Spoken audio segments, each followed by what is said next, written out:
राधे कृष्णा दोस्तों, आज मैं आपके लिए रक्षाबंधन की कथा लेके आई हूँ।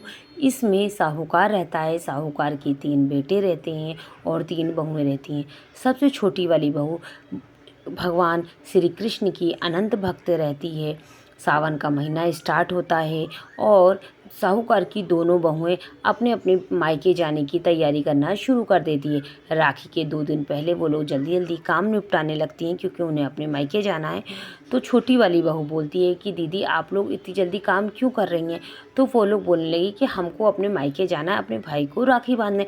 तुम ये सब क्या जानोगी, तुम्हारे तो भाई नहीं है, तुम्हारा कोई नहीं है, तुम्हें तो कहीं नहीं जाना है, तुम ये सब चीज़ें नहीं समझ सकती हो।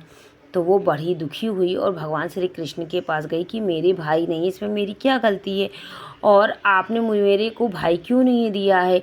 सब कोई अपने अपने मायके जा रहे हैं, अपने भाई को राखी बांध रहे हैं, मेरे भी भाई होता तो मैं भी उसको राखी बांधती। बहुत ज़्यादा रोई। तभी उसका बहुत दूर का भाई आया और साहूकार से बोला कि मैं आपकी छोटी बहू का दूर का भाई हूँ और छोटी बहू को अपने साथ लेके जाना चाहता हूँ। तो साहूकार ने बोला कि तुम अचानक से कैसे आई इतने दिनों बाद। तो उसने बताया कि मैं बाहर पढ़ने चला गया था, इस चक्कर में मैं नहीं आ पाया हूँ था। तो उसने बहुत समझाया तो साहूकार और साहूकार का बेटा मान गए छोटी बहू को उसके साथ भेजने के लिए।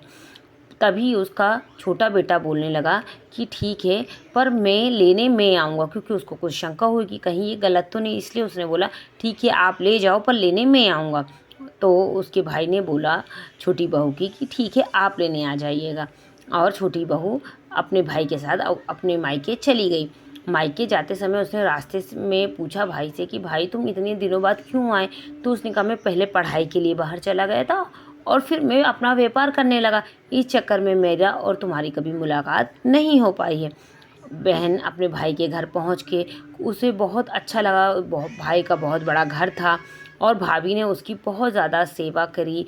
भाभी से मिली और बहुत आदर सत्कार दिया। वो बहुत आराम से अपने भाई के घर में रही और पता ही नहीं चला कि समय कब बीत गया। एक दिन छोटी बहू का पति उसको लेने आ गया और बड़ा सा घर देखकर वो भी चकित हो गया कि कितना बड़ा घर है और घर में इतने सुख सुविधा, इतने सारे आराम।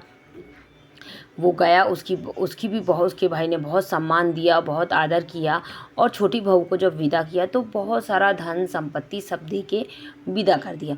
जब वो छोटी बहू और उसका पति रास्ते में जाने लगे तो छोटी बहू के पति को याद आया कि मैं तो अपना कुर्ता अब तुम्हारे भाई के घर में ही छोड़ आया हूँ। तो छोटी बहू ने कहा कोई बात नहीं, कुर्ता आपको पुराना भी हो गया था, अब अपन बहुत दूर आ गए हैं, अब वापस जाने से क्या मतलब निकलेगा, एक पुराना कुर्ता ही तो। पर उसके पति ने कहा नहीं नहीं चलो अपन वापस कुर्ता ले आते हैं।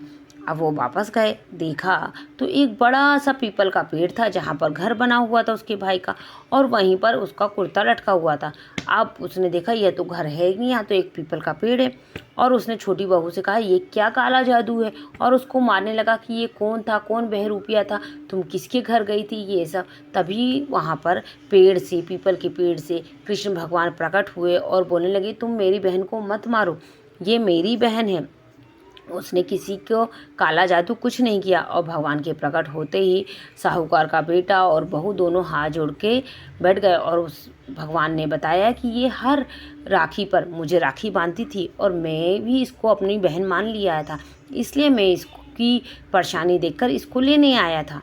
और दोनों ने भगवान का बहुत आभार जताया कि भगवान आप हमको लेने आए, आपने मुझे अपनी बहन बताया। साहूकार की पत्नी ने बहुत ज़्यादा भगवान की वंदना करी, भगवान से प्रार्थना की और धन्यवाद दिया। इसी तरह राखी की ये पावन कथा यहाँ पर समाप्त होती है। आपको ये कथा कैसी लगी आप कमेंट्स बॉक्स में ज़रूर बताइएगा।